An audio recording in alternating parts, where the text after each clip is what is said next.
August 20, 1917, I, Karl Heinrich, Graf von Alden-Ehrenstein, Lieutenant Commander of the Imperial German Navy and in charge of the submarine U-29, deposit this bottle and record in the Atlantic Ocean at a point to me unknown, but probably about northern latitude 20 degrees, western longitude 35 degrees, where my ship lies disabled on the ocean floor. I do so because of my desire to set certain unusual facts before the public.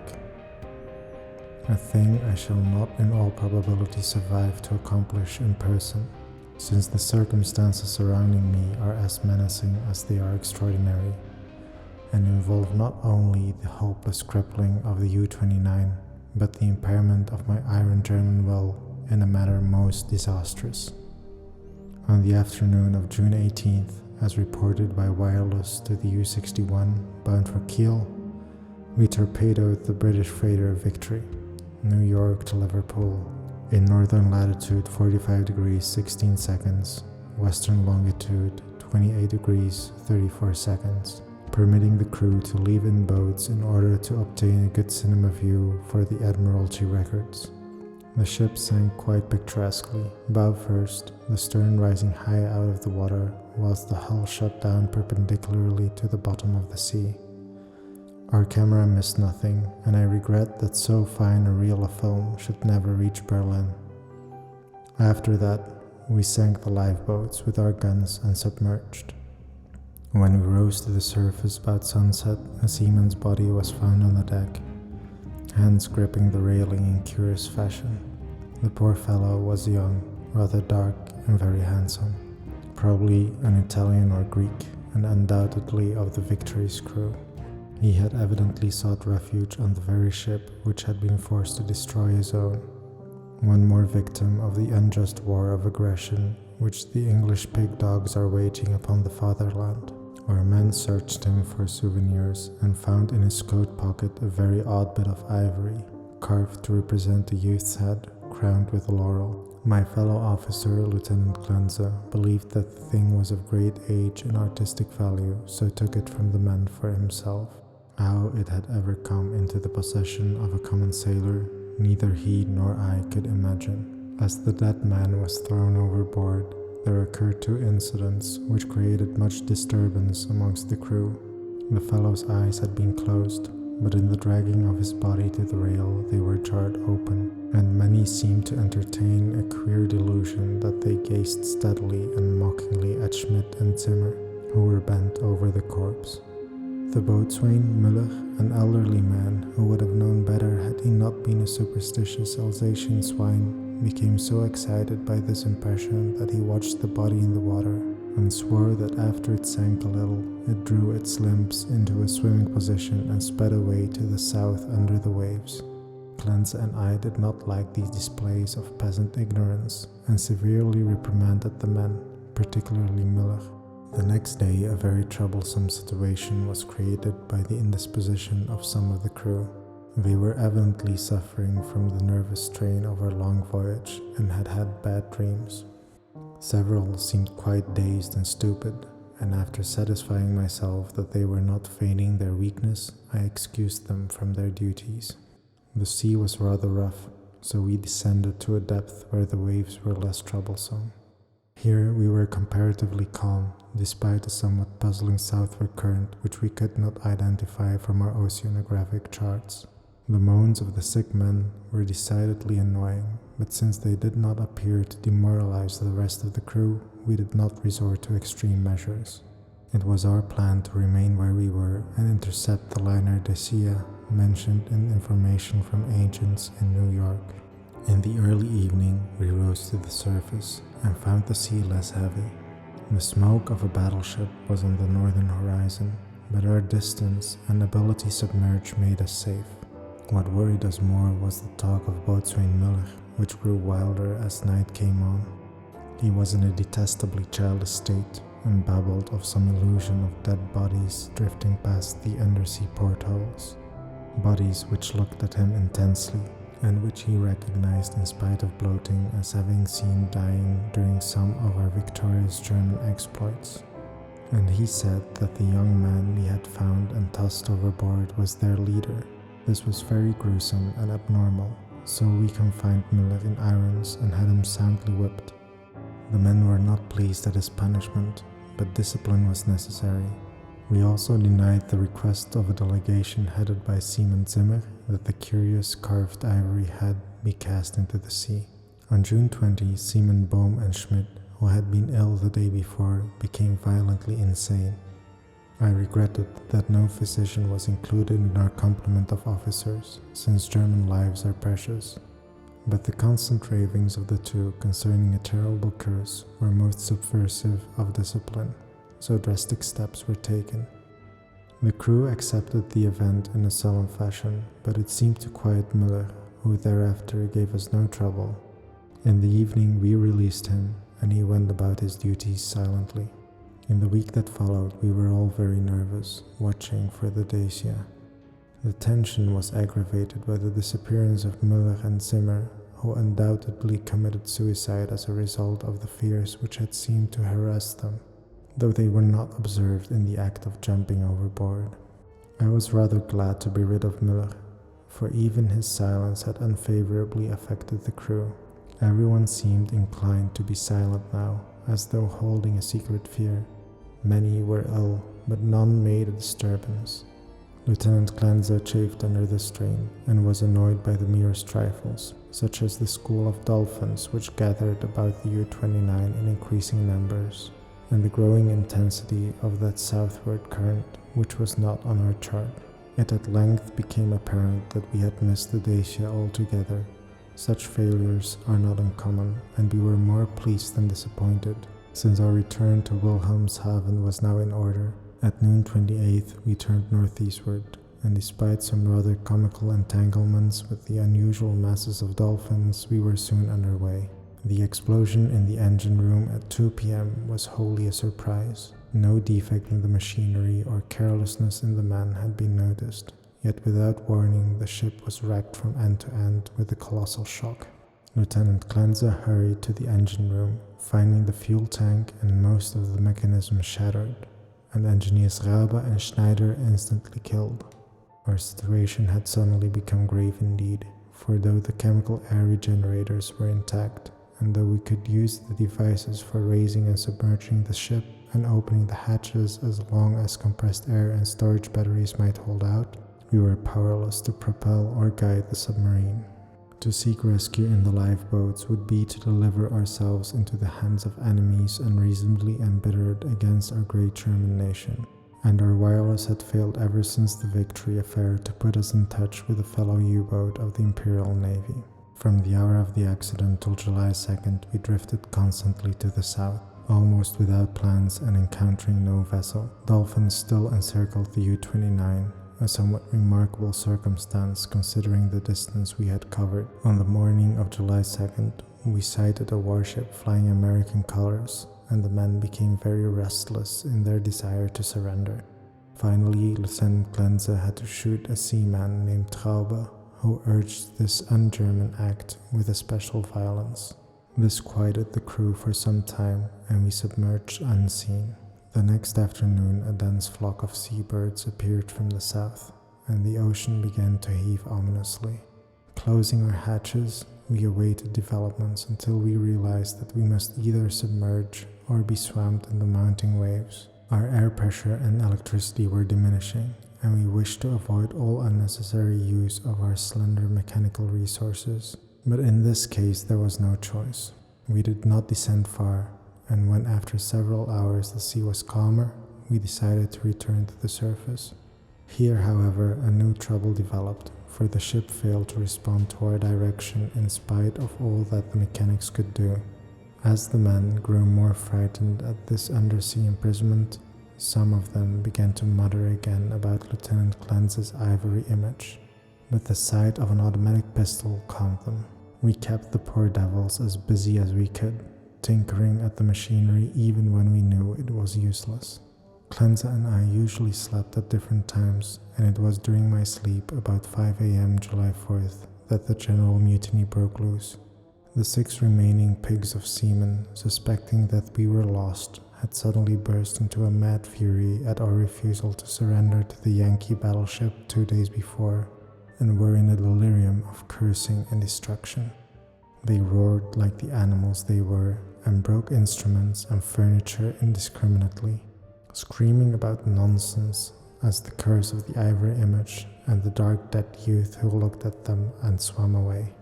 Lieutenant Clanza seemed paralyzed and inefficient, as one might expect of a soft, womanish Rhinelander.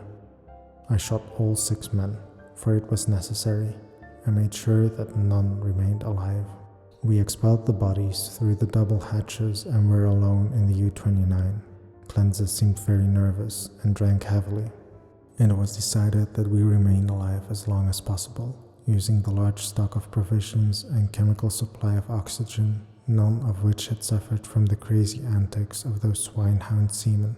Our compasses, depth gauges, and other delicate instruments were ruined, so that henceforth our only reckoning would be guesswork, based on our watches, the calendar, and our apparent drift as judged by any objects we might spy through the portholes or from the conning tower. Fortunately, we had strong batteries still capable of long use, both for interior lighting and for the searchlight. We often cast a beam around the ship, but saw only dolphins swimming parallel to our own drifting course.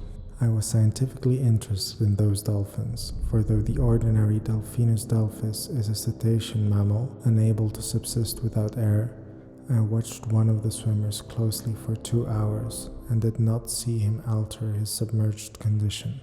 With the passage of time, Clanza and I decided that we were still drifting south, meanwhile sinking deeper and deeper. We noted the marine fauna and flora and read much on the subject of the books I had carried with me for spare moments. I could not help observing, however, the inferior scientific knowledge of my companion. His mind was not Prussian, but given to imaginings and speculations which have no value.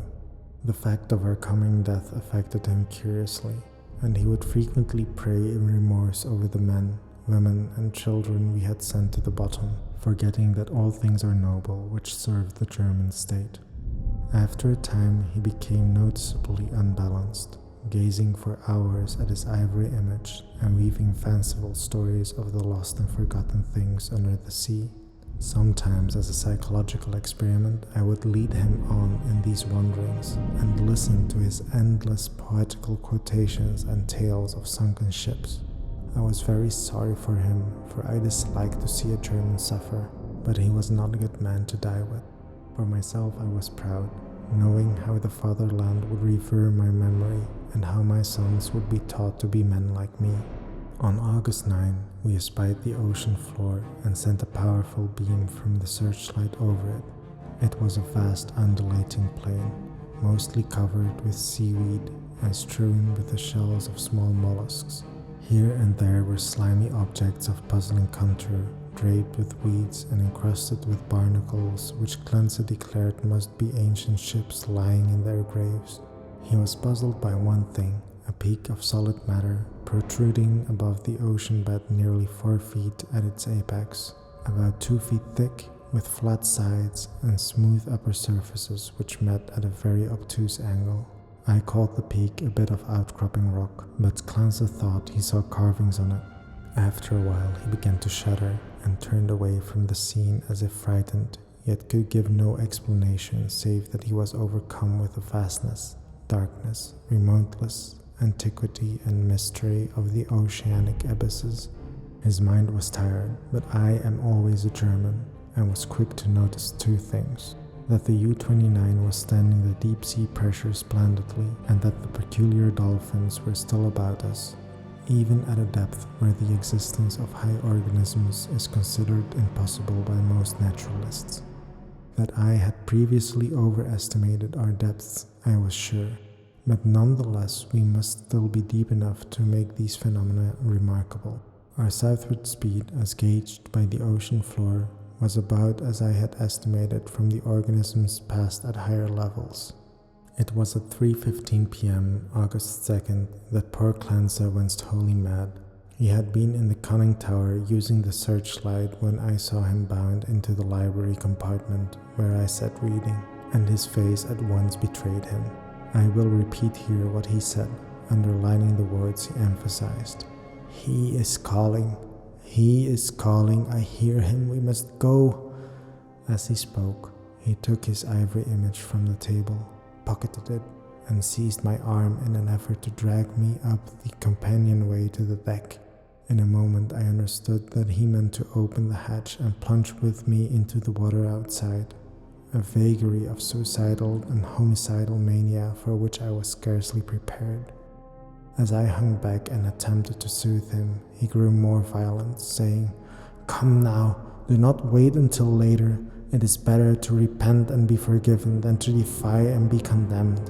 Then I tried the opposite of the soothing plan and told him he was mad, pitifully demented, but he was unmoved and cried, "If I am mad, it is mercy.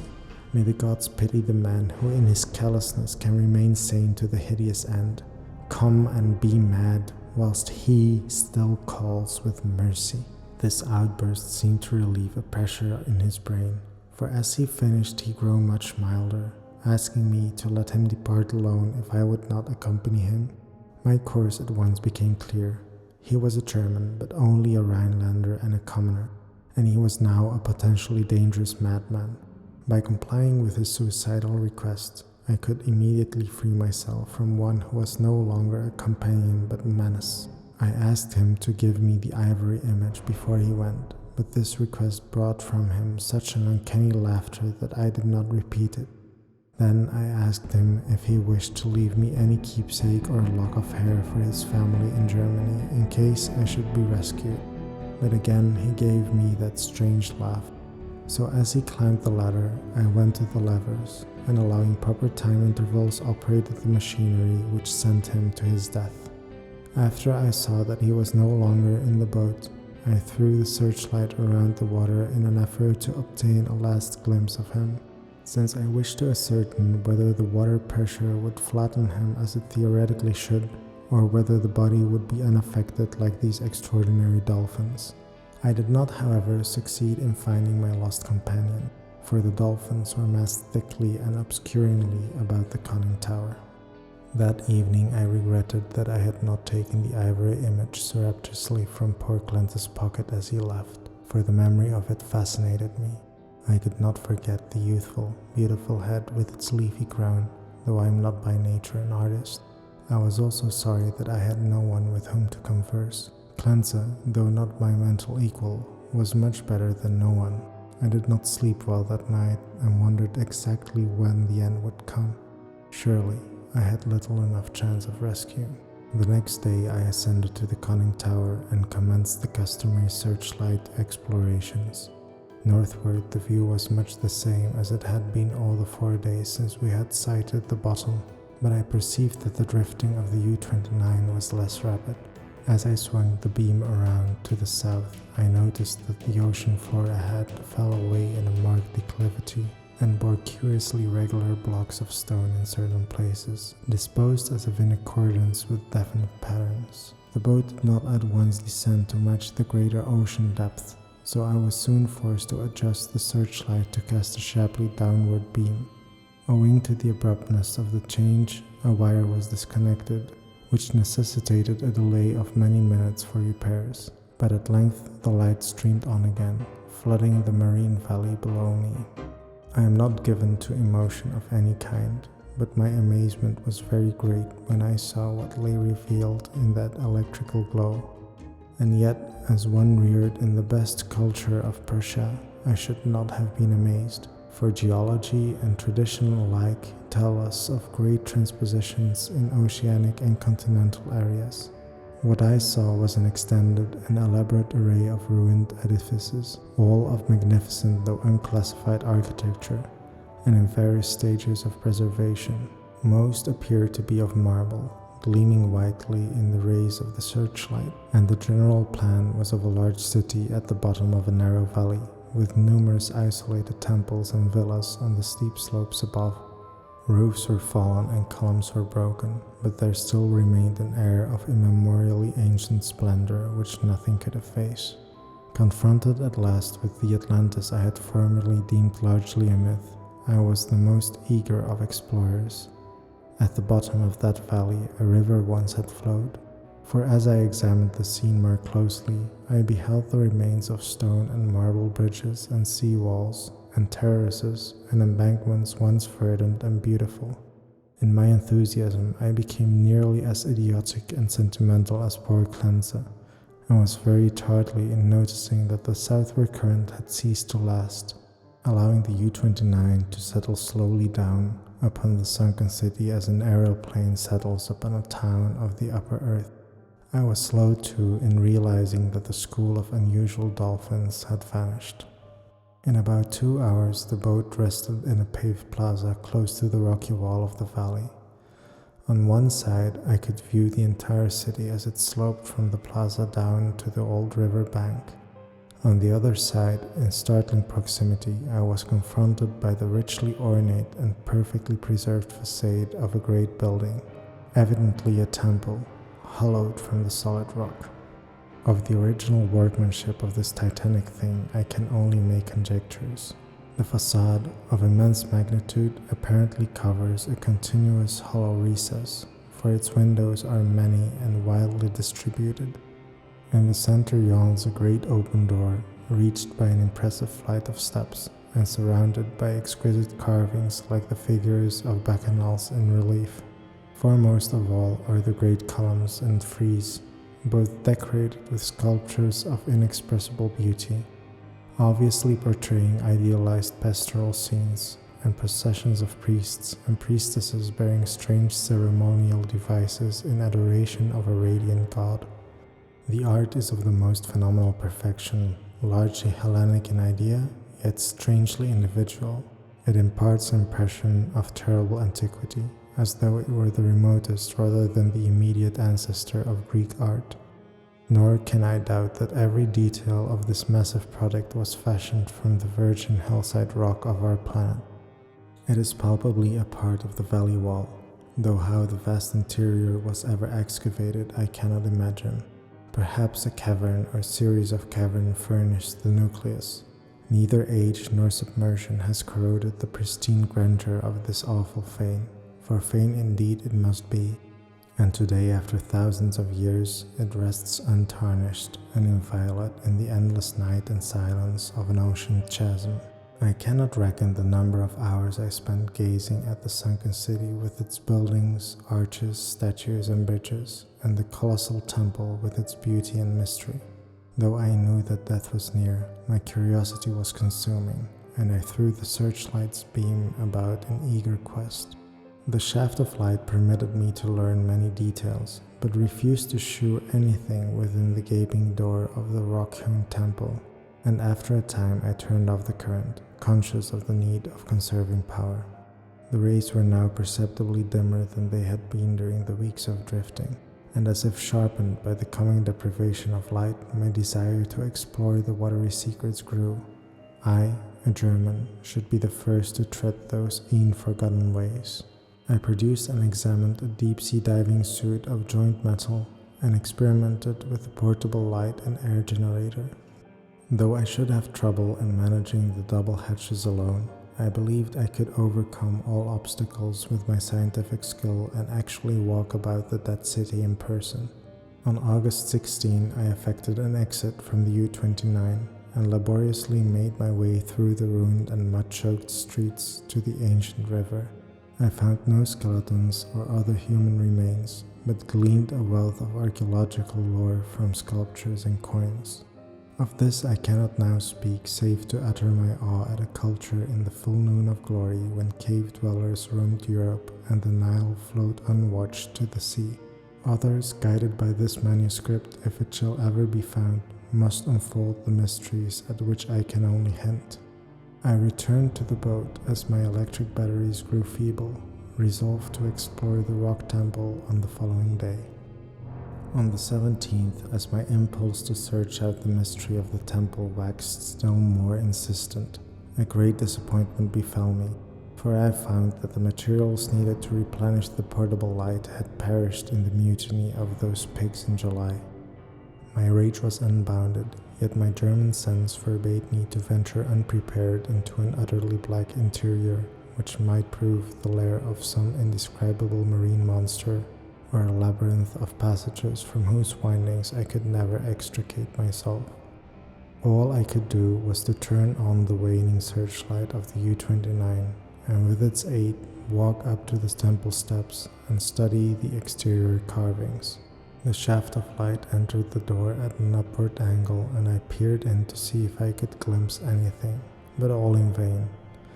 Not even the roof was visible, and though I took a step or two inside after testing the floor with a staff, I dare not go farther. Moreover, for the first time in my life I experienced the emotion of dread.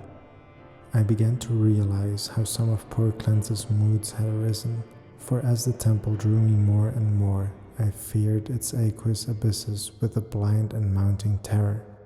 Returning to the submarine, I turned off the lights and sat thinking in the dark. Electricity must now be saved for emergencies. Saturday the 28th I spent in total darkness, tormented by thoughts and memories that threatened to overcome my German will. Clancy had gone mad and perished before reaching the sinister remnant of a past unwholesomely remote, and had advised me to go with him. Was indeed fate preserving my reason only to draw me irresistibly to an end more horrible and unthinkable than any man has dreamed of? Clearly, my nerves were sorely taxed, and I must cast off these impressions of weaker men. I could not sleep Saturday night, and turned on the lights regardless of the future. It was annoying that the electricity should not last out the air and provisions. I revived my thoughts of euthanasia and examined my automatic pistol. Toward morning, I must have dropped asleep with the lights on, for I awoke in darkness yesterday afternoon to find the batteries dead. I struck several matches in succession and desperately regretted the improvidence which had caused us long ago to use up the few candles we carried. After the fading of the last match I dared to waste, I sat very quietly without a light. As I considered the inevitable end, my mind ran over preceding events and developed a hitherto dormant impression which would have caused a weaker and more superstitious man to shudder. The head of the radiant god in the sculptures on the rock temple is the same as that carven bit of ivory which the dead sailor brought from the sea and which poor Clancy carried back into the sea. I was a little dazed by this coincidence, but did not become terrified. It is only the inferior thinker who hastens to explain the singular and the complex by the primitive shortcut of supernaturalism. The coincidence was strange, but I was too sound a reasoner to connect circumstances which admit of no logical connection, or to associate in any uncanny fashion the disastrous events which had led from the Victory affair to my present plight. Feeling the need of more rest, I took a sedative and secured some more sleep. My nervous condition was reflected in my dreams, for I seemed to hear the cries of drowning persons and to see dead faces pressed against the portholes of the boat, and among the dead faces was the living, mocking face of the youth with the ivory image. I must be careful how I record my awaking today, for I am unstrung and more hallucination is necessarily mixed with fact. Psychologically, my case is most interesting, and I regret that I cannot be observed scientifically by a competent German authority. Upon opening my eyes, my first sensation was an overmastering desire to visit the rock temple, a desire which grew every instant, yet which I automatically sought to resist through some emotion of fear which operated in the reverse direction. Next, there came to me the impression of light amidst the darkness of dead batteries, and I seemed to see a sort of phosphorescent glow in the water through the porthole which opened towards the temple. This aroused my curiosity, for I knew of no deep-sea organism capable of emitting such luminosity. But before I could investigate, there came a third impression which, because of its irrationality, caused me to doubt the objectivity of anything my senses might record. It was an aural delusion, a sensation of rhythmic melodic sound, as of some wild yet beautiful chant or choral hymn, coming from the outside through the absolutely soundproof hull of the U-29. Convinced of my psychologically and nervous abnormality, I lighted some matches, and poured a stiff dose of sodium bromide solution, which seemed to calm me to the extent of dispelling the illusion of sound. But the phosphorescence remained, and I had difficulty in repressing the childish impulse to go to the porthole and seek its source.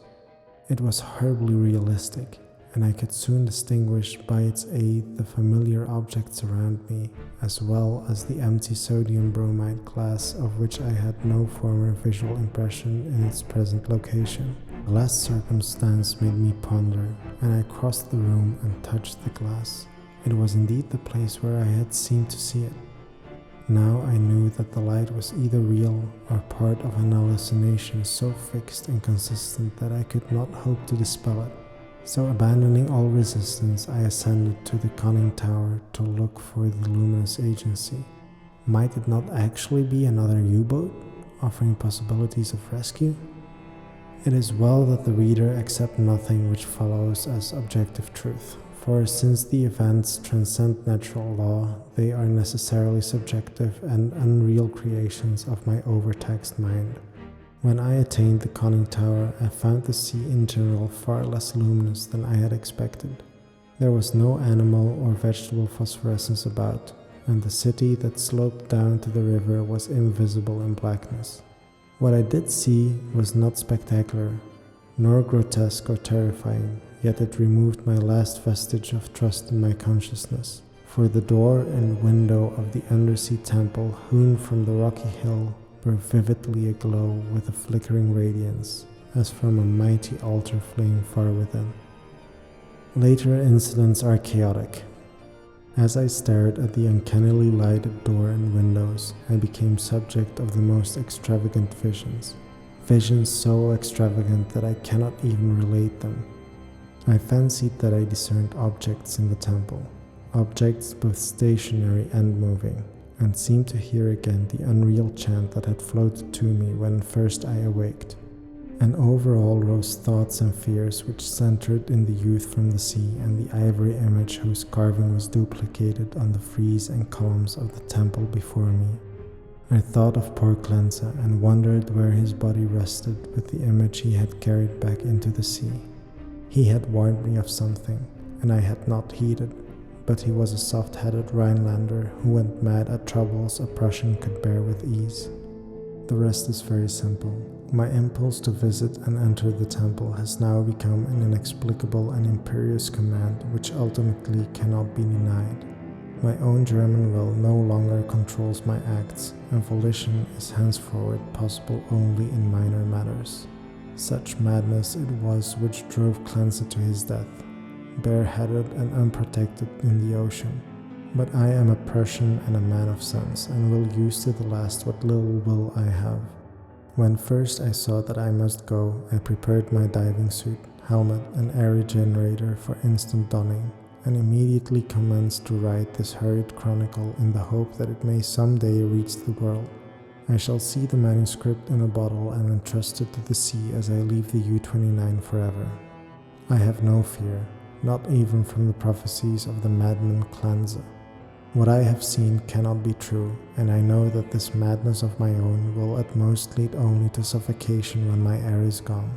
The light in the temple is a sheer delusion, and I shall die calmly, like a German, in the black and forgotten depths. This demonic laughter which I hear as I write comes only from my own weakening brain. So I will carefully don my diving suit and walk boldly up the steps into that primal shrine, that silent secret of unfathomed waters and uncounted years.